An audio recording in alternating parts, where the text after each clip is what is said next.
오늘 이 시간 우리에게 주시는 하나님의 말씀은 구약성경 민수기 34장 1절에서 12절까지의 말씀입니다. 한 절씩 교독하시고 마지막 절은 합독하겠습니다. 여호와께서 모세에게 말씀하여 이르시되 너는 이스라엘 자손에게 명령하여 그들에게 이르라. 너희가 가나안 땅에 들어갈 때에 그 땅은 너희의 기업이 되리니 곧 가나안 사방 지경이라.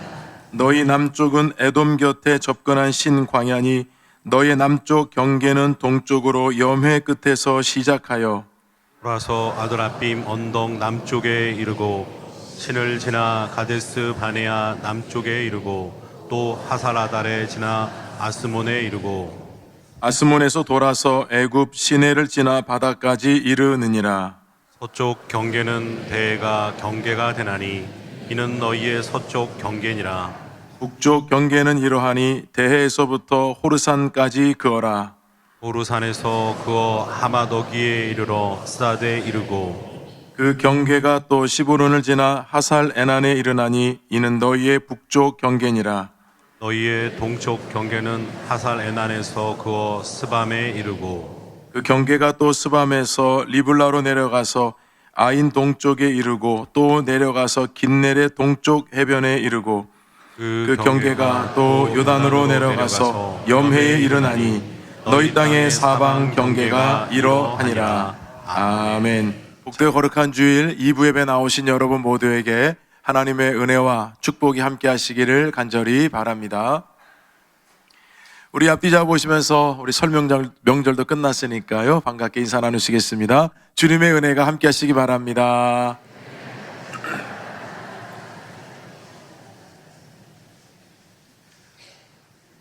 여러분 설 명절 은혜 중에 잘 보내셨습니까? 여러분들 표정을 보니까 잘 보내신 것 같습니다. 여러분들께서 건강한 모습으로 다시 예배당의 자리에 돌아오신 거 진심으로 환영하고 감사하게 생각합니다. 특별히 올해 들어서 여러분 2부 예배의 예배 포맷이 좀 바뀌었죠. 이미 찬양이 9시 15분 정도부터는 이제 우리 찬양팀 앞에 나와서 시작을 합니다.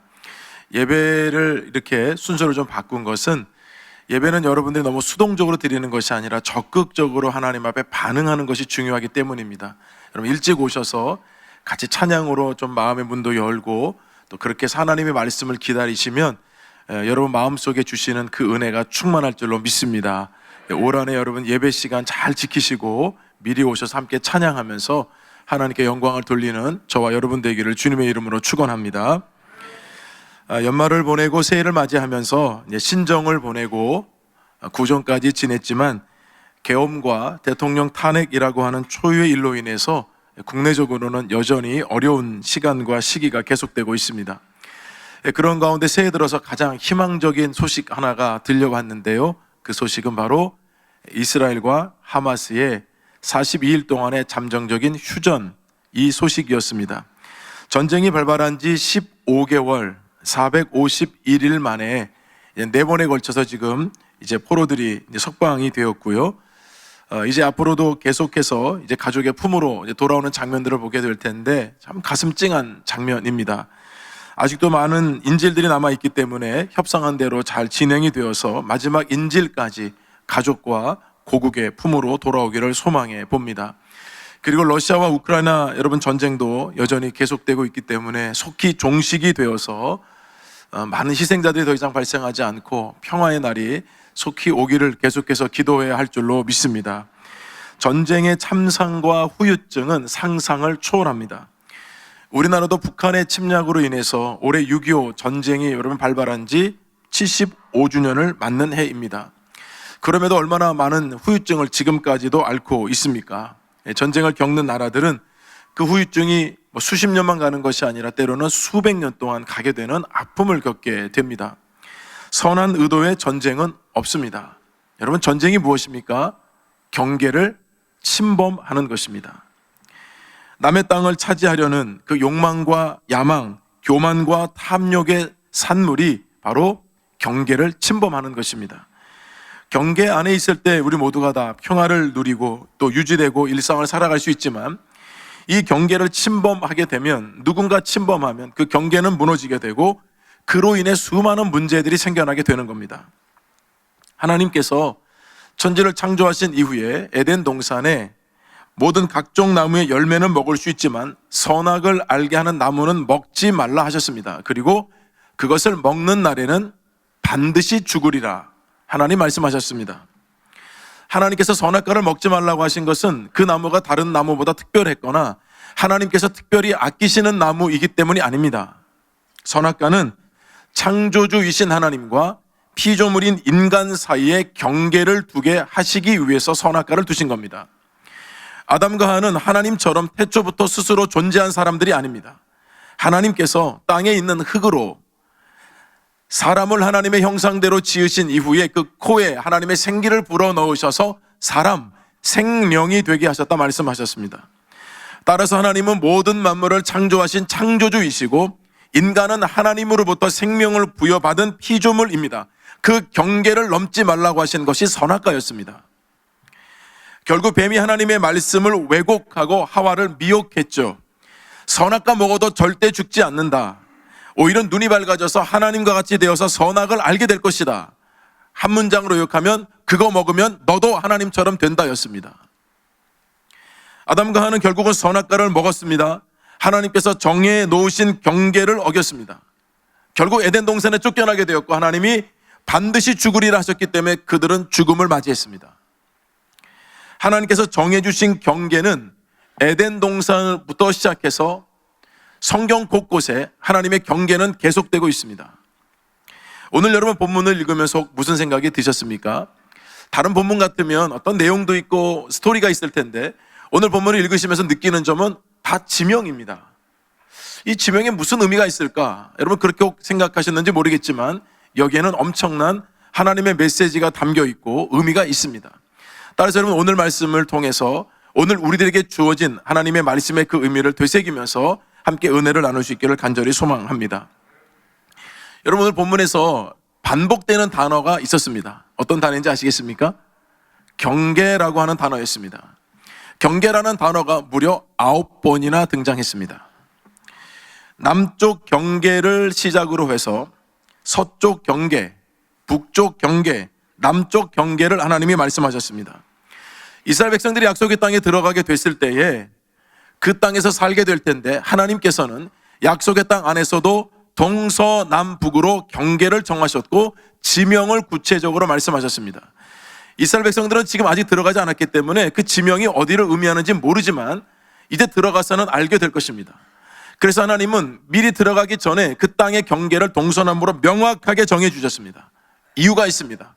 경계를 정해 주신 이유 첫 번째는 하나님께서 주신 약속을 확인시켜 주시기 위해서입니다. 자, 여러분 본문 3절 함께 읽어보겠습니다. 너희 남쪽은 에돔 곁에 접근한 신광야니 너희의 남쪽 경계는 동쪽으로 염해 끝에서 시작하여. 자, 여러분 우리가 지명을 잘 모르잖아요. 우리 중요한 것은 남쪽 경계 그리고 구체적으로 하나님이 지명을 말씀하셨다는 것에 의미를 둬야 합니다. 하나님이 분명히 경계를 정하셨습니다. 남쪽만이 아니었습니다. 서쪽도 하나님이 경계를 정해 주셨어요. 우리 6절 함께 읽어봅니다. 서쪽 경계는 대해가 경계가 되나니 이는 너희의 서쪽 경계니라. 자, 서쪽 경계 대해는 어디를 의미하냐면 지중해를 의미합니다. 그 지중해는 서쪽 경계선이라고 하나님이 말씀하셨습니다. 자, 그렇다면 북쪽 경계도 하나님 말씀하셨어요. 7절 함께 읽어봅니다. 북쪽 경계는 이러하니 대에서부터 호르산까지 그어라. 자, 이번에 북쪽 경계는 아예 하나님께서 대해에서부터 지중해에서부터 호르산까지 그어라. 여러분 어릴 때 땅 따먹기 해보셨죠? 선을 긋게 되죠? 그어란 말을 아시겠죠? 경계를 하나님이 명확하게 하셨다는 뜻이에요. 동서남북이 경계는 하나님께서 아브라함에게 먼저 보여주셨던 지역입니다. 놀랍게도 수백 년이 지난 다음에 이스라엘 백성들이 그 땅을 들어가게 되는 것인데요, 하나님께서 아브라함에게 동서남북을 바라보라 하셨죠. 그 땅이 바로 이 땅입니다. 그러니까 여러분 하나님께서는 아브라함에게 주셨던 그 약속의 땅을 이제 이스라엘 백성들이 들어가게 되는데 동서남북 경계를 정하셔서 그 땅에서 너희들이 살게 될 것이라 말씀하신 것입니다. 어차피 여러분 하나님이 약속해 주신 땅이니까 너희들이 다 그 땅에 들어가서 너희들이 알아서 선 긋고 너희들끼리 알아서 잘 살아라 하나님이 말씀하지 않으셨다는 뜻입니다. 하나님께서는 말씀에 기록한 대로 정확하게 지명까지 말씀해 주시면서 선을 긋도록 하셨습니다. 하나님께서 경계를 얼마나 중요하게 생각하시는지 알 수 있는 말씀입니다. 성경은 정확하게 경계를 말씀합니다. 예수님께서도 하나님 나라와 천국에 대해서 말씀하실 때 오른편과 왼편을 구분하셨습니다. 양과 염소를 명확하게 구분하셨습니다. 알곡과 쭉정이를 구분하셨습니다. 천국과 지옥을 구분하셨습니다. 월요일부터 주일까지 7일이라는 시간이 있지만 월요일부터 토요일까지와 그리고 안식일인 주일은 하나님이 구분하셨습니다. 경계를 두셨습니다. 우리는 월요일부터 토요일까지를 주일로 말하지 않습니다. 안식일이라고 말하지 않아요. 안식일은 하나님이 정하신 날, 오늘 주일이 바로 안식일입니다.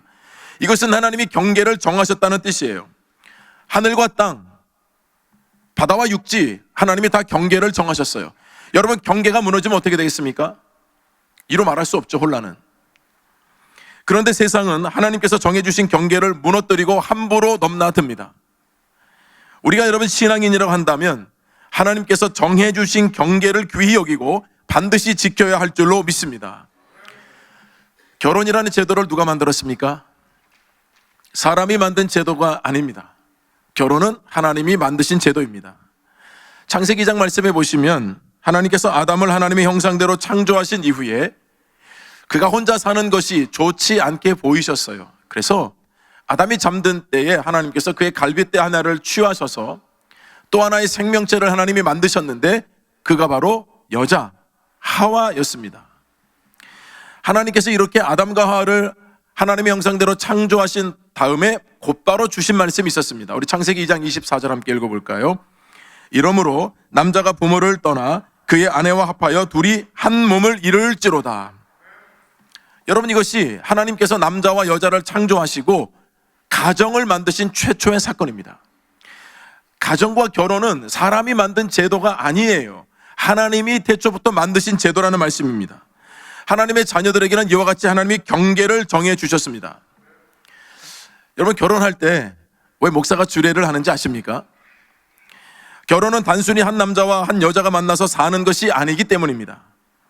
가정을 창조하신 하나님께서 하나님의 섭리와 계획하심에 따라 때를 따라서 남자와 여자가 만나게 하시고 결혼을 해서 한 가정을 하나님이 이루게 하셨기 때문에 목사가 주례를 하면서 이 결혼 예식의 주인은 하나님이시고 그것을 선포하고 그것을 고백하게 하기 위해서 목사가 주례를 하는 것입니다. 그런데 안타까운 것은요, 요즘 자녀들이 주례 없이 결혼을 하는 가정이 늘고 있다는 겁니다. 심지어는 교인들 자녀, 심지어는 직분자들 자녀도 목사의 주례 없이 결혼하는 가정들이 있습니다. 아마 여러 가지 원인이 있어요.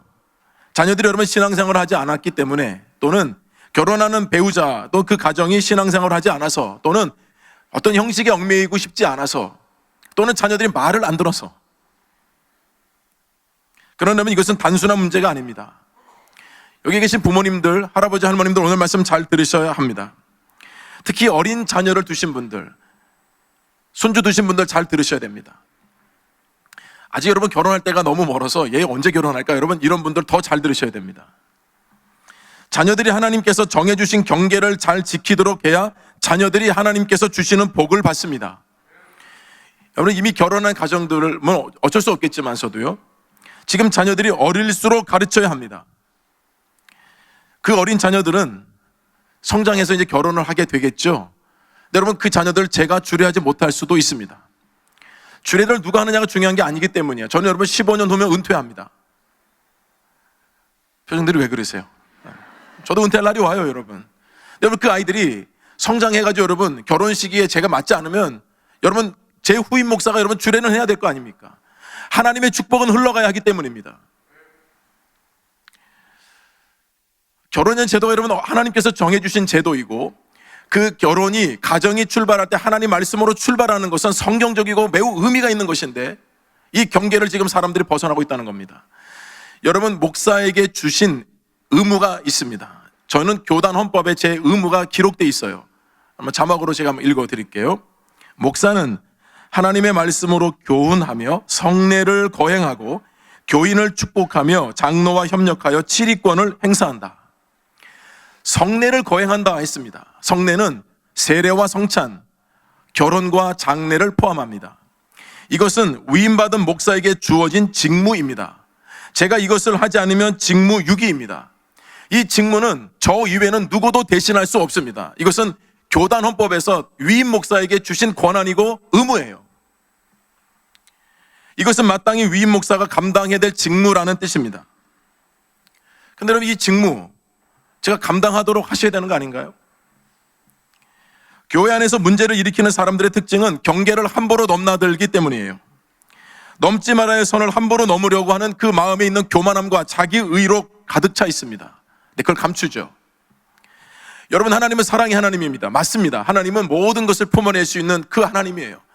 우리 인간의 성품 중에 하나님이 사랑을 주셨는데요, 하나님의 사랑은 아가페 사랑이에요. 독생자 예수 그리스도를 아낌없이 생명을 내어줄 수 있는 사랑이에요. 그러나 여러분, 하나님은 동시에 공의의 하나님이심을 잊어서는 안 됩니다. 하나님은 사랑의 하나님이시지만 인간의 죄악과 경계를 벗어난 것에 대해서는 하나님은 반드시 심판하셨습니다. 이 두 가지가 하나님이 가지고 있는 동전의 양면과 같은 성품이에요.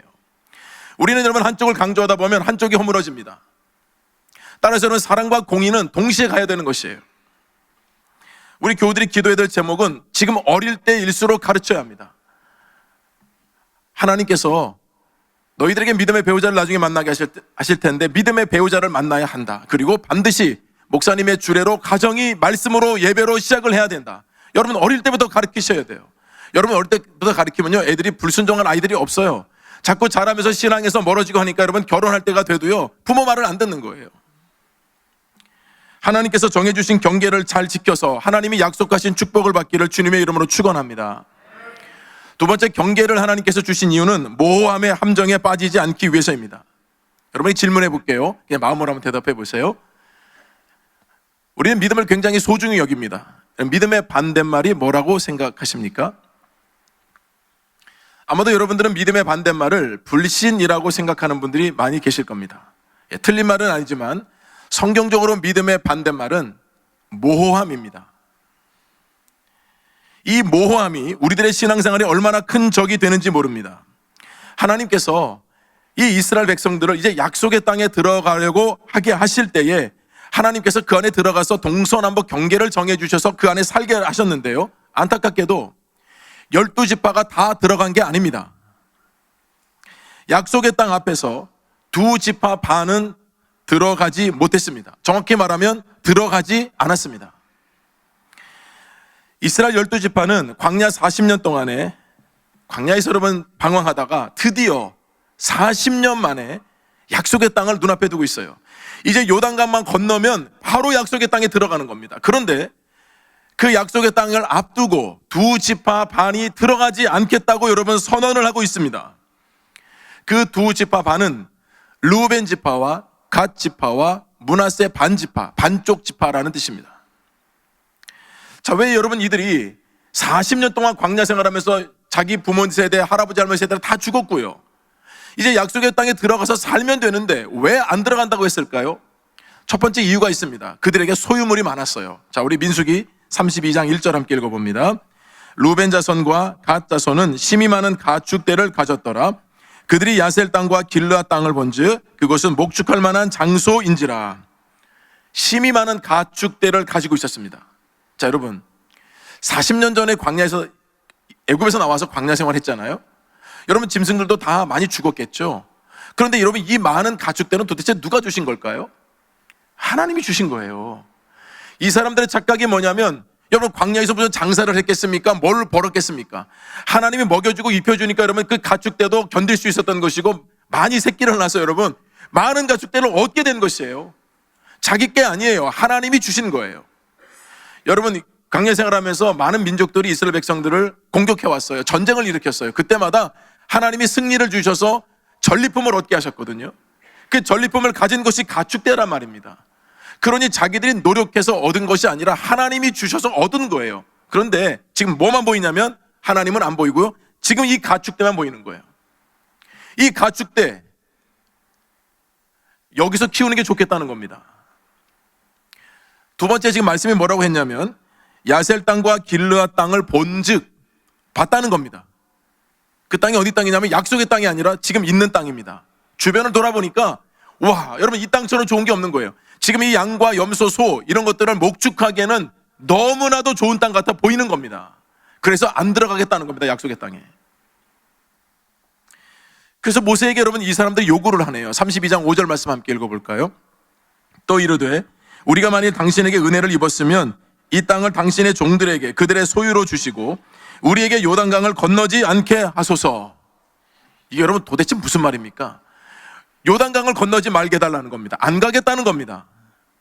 여러분 이렇게 주장하는 이 두 지파 반의 문제점이 보이십니까? 저는 세 가지 정도 문제점이 보이더라고요. 첫 번째는 자기 지파밖에 모르는 이기주의에 빠져 있습니다. 여러분 이스라엘 백성들은 12지파 한 민족 한 운명 공동체입니다. 그런데 이 공동체가 다 약속의 땅에 들어가서 하나님 말씀하신 대로 전쟁에서 이 가나안 족속 다 쫓아내고 그 땅에 머물러 살아야 하는데 자기밖에 모르는 겁니다. 두 지파 반은 안 들어가겠다는 겁니다. 두 번째, 우선순위가 소유에 있었다는 것입니다. 하나님이 주신 사명 소명에 있지 않고 지금 자기가 가지고 있는 것에만 여러분 눈이 어두워서요, 이거 지키려고 안 들어가겠다는 겁니다.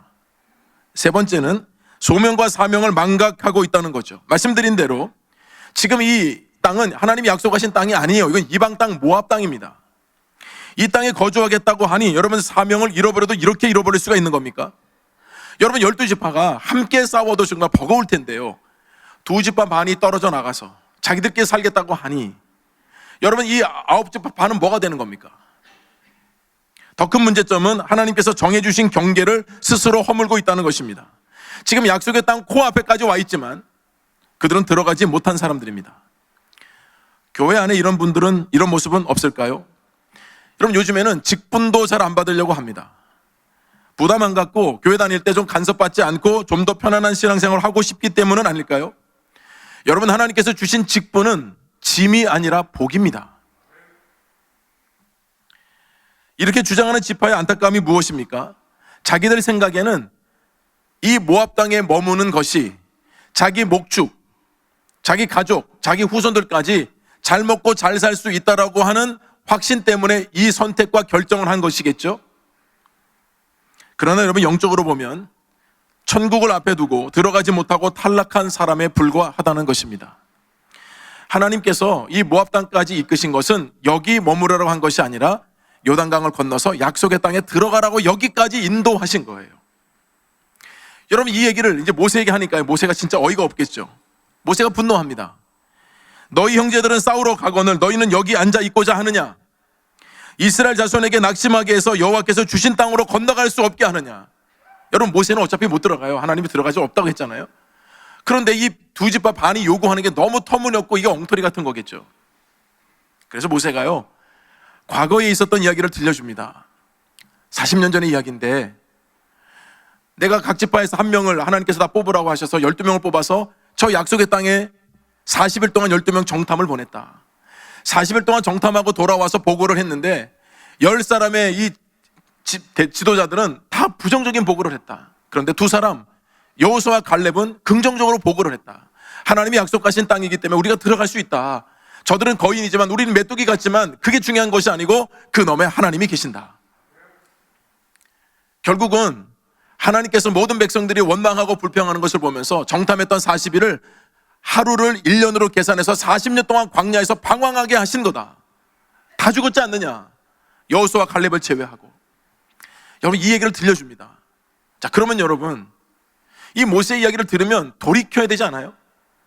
이 모압 땅에 머문다고 하더라도, 이런 잘못된 판단을 하더라도 하나님의 말씀을 주시면 돌이켜야 되잖아요. 근데 여러분 이 지파들이 돌이키지를 않아요.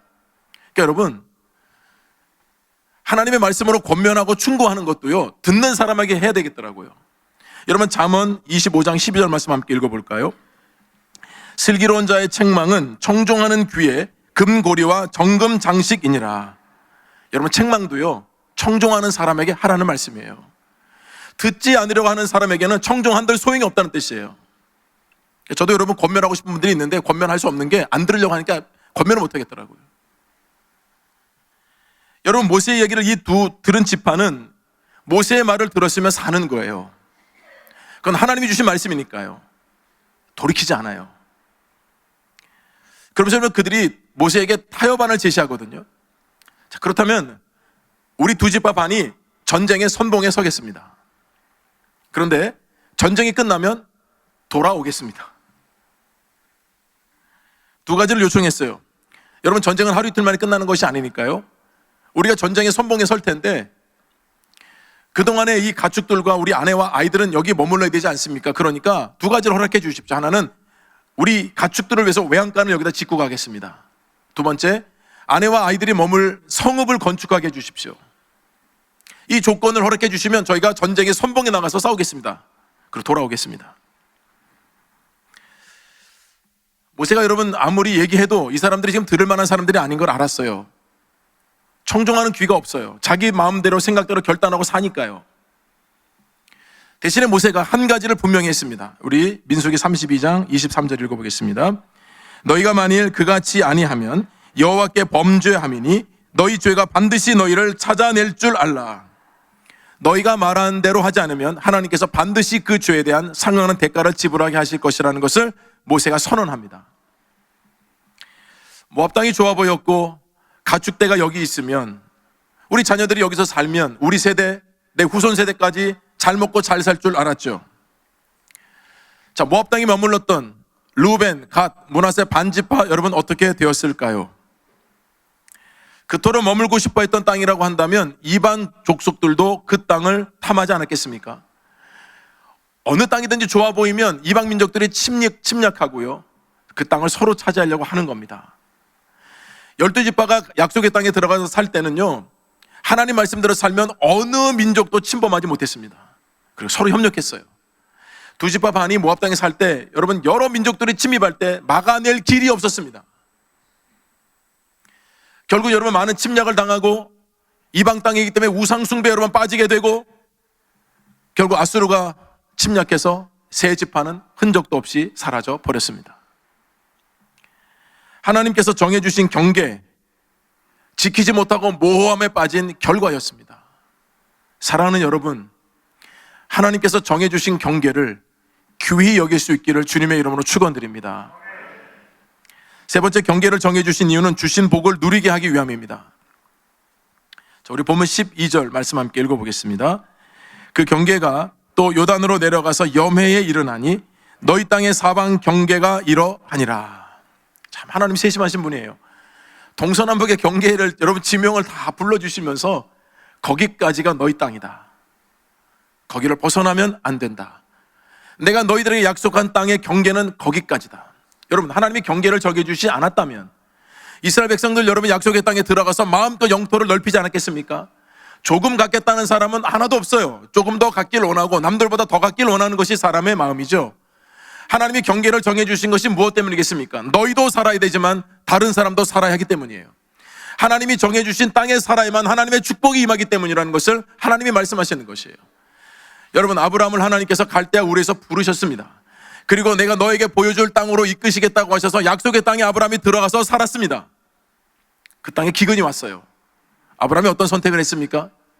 하나님이 인도하신 땅이면 거기서 살아야 하는데 기근 때문에 경계를 벗어나서 기근이 없는 애굽 땅으로 내려갔습니다. 아내를 데리고. 어떤 일이 있었습니까? 죽을 뻔했죠. 아내도 죽을 뻔했고 자기도 죽을 뻔했습니다. 여러분, 아브라함에게는 하나님의 약속이 있습니다.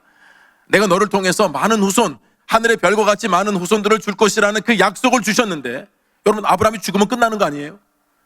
아브라함이 경계를 벗어났습니다. 하나님 허락도 없이. 애굽 땅에 가서 여러분 뭔가를 자기가 원했던 것을 얻은 것이 아니라 오히려 죽을 뻔한 위기를 만났을 때 하나님이 그를 건져주셔서 다시 약속의 땅으로, 그 경계 안으로 하나님이 들어오게 하신 거예요. 그래서 여러분, 아브라함이 믿음의 조상이 된 것입니다. 나오미는 안 그랬나요? 나오미의 남편 엘리멜렉, 두 아들 말론과 기럨. 여러분, 약속의 땅에도 기근이 들어요. 많은 사람들이 여러분 기근을 만나면 진짜 어렵죠. 근데 이 가정이 무슨 선택을 했습니까? 기근이 만났으니 기근이 없는 건너편 모압 땅으로 가자. 여러분, 그래서 네 사람, 네 가정, 이 가정이 간 거 아니에요? 어떻게 됐습니까? 자기 남편 죽었죠. 두 아들 결혼했지만 두 아들도 죽었습니다. 참혹한 여러분 어려움을 겪었습니다. 하나님께서 약속의 땅에, 그 땅에 다시 풍년을 주셨다는 소식을 듣고 여러분, 나오미는 다 잃었지만 며느리 한 명 데리고 여러분 약속의 땅에 다시 들어오게 되죠. 어떤 일이 생겼습니까? 하나님께서 다시 경계 안으로 들어온 그 가정을 축복하셨습니다. 그래서 여러분 다윗을 낳는 증조모가 되게 하시고 그 가문을 통해서 예수 그리스도를 탄생시키신 것입니다. 경계 안에 들어왔을 때입니다.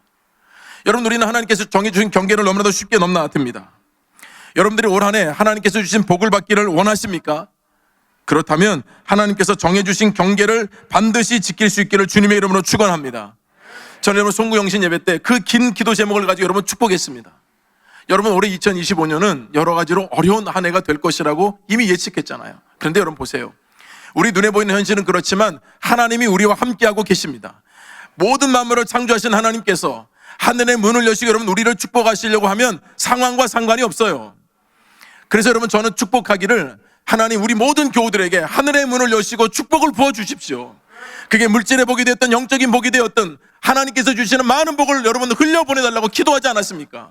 여러분, 그게 목회자의 마음이에요. 그렇다면 여러분들은 하나님이 정하신 경계를 지키셔야 돼요. 여러분, 물질 생활, 헌금 생활도 마찬가지예요. 여러분, 내 것이 있고 하나님의 것이 있어요. 원래는 내 것 없어요. 하나님이 내 것이라고 인정해 주셨기에 여러분 우리가 내 것이라 말은 하지만 모든 것은 하나님이 주신 거예요. 여러분, 11조는 하나님께서 더 많은 것을 부어주시기 위한 축복의 통로입니다. 하나님이 경계를 정해주신 거예요. 모든 것은 너희들에게 내가 주었지만 10분의 1은 떼어서 하나님께 바치라고 하나님이 경계를 정해주신 거예요. 여러분, 하나님 입장에서 여러분 생각해 보세요. 그 11조도 제대로 지키지 못하는데 하나님 물질 맡기시겠습니까? 저는 아이들한테 어릴 때부터 가르칩니다. 최근에 여러분 이 애들이 설날에 세뱃돈 받잖아요. 여러분, 아이들이 지금 경제생활 할 수 없는 가운데 그 세뱃돈도 부모님이 주시고 할아버지 할머니가 주신 거니까요. 제가 거기서 11조 띄라고 합니다. 이유는 다른 거 아니에요. 여러분, 그 어릴 때부터 그런 훈련을 해야 나중에 하나님이 더 많은 것을 주셔도 떼어낼 수 있는 거예요.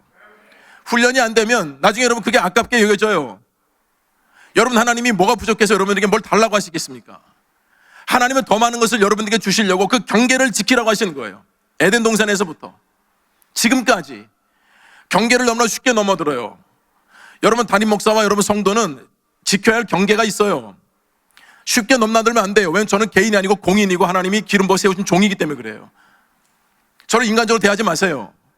하나님께서 정해주신 종이에요. 그러면 저와 여러분이 경계를 지킬 때 서로 복이 되는 것이에요. 성도들과 성도들 지켜야 할 경계가 있습니다.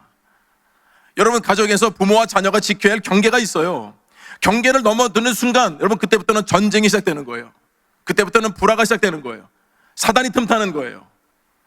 하나님께서 정해주신 경계는 그처럼 중요해요. 그 경계 안에 있을 때만 이스라엘 백성들에게 복을 주셨습니다. 그 경계를 벗어나는 순간 하나님께서는 어찌할 수가 없었어요. 그럼에도 하나님이 여러분 다시 여러분 꾸역꾸역 여러분 이 경계 안에 들어오게 하셨지만요, 이렇게 얼마나 불행한 것입니까? 사랑하는 여러분, 하나님이 정해주신 경계를 올 한 해 잘 지키셔서 하나님께서 이 축복의 통로를 여러분 열어주실 때 활짝 열어놓고 하나님께 주신 많은 복을 받아 누리기를 주님의 이름으로 축원합니다. 경계를 지키지 않아서 더 축복의 통로가 좁아들어서 주시고자 할 때 받을 수 없는 상황이 아니라 하나님께서 많은 것들을 쏟아부으려고 할 때에 그 통로가 점점 넓어지고 그 경계를 잘 지켜서 하나님의 약속된 축복을 받아 누리는 올 한 해가 되기를 주님의 이름으로 축원합니다.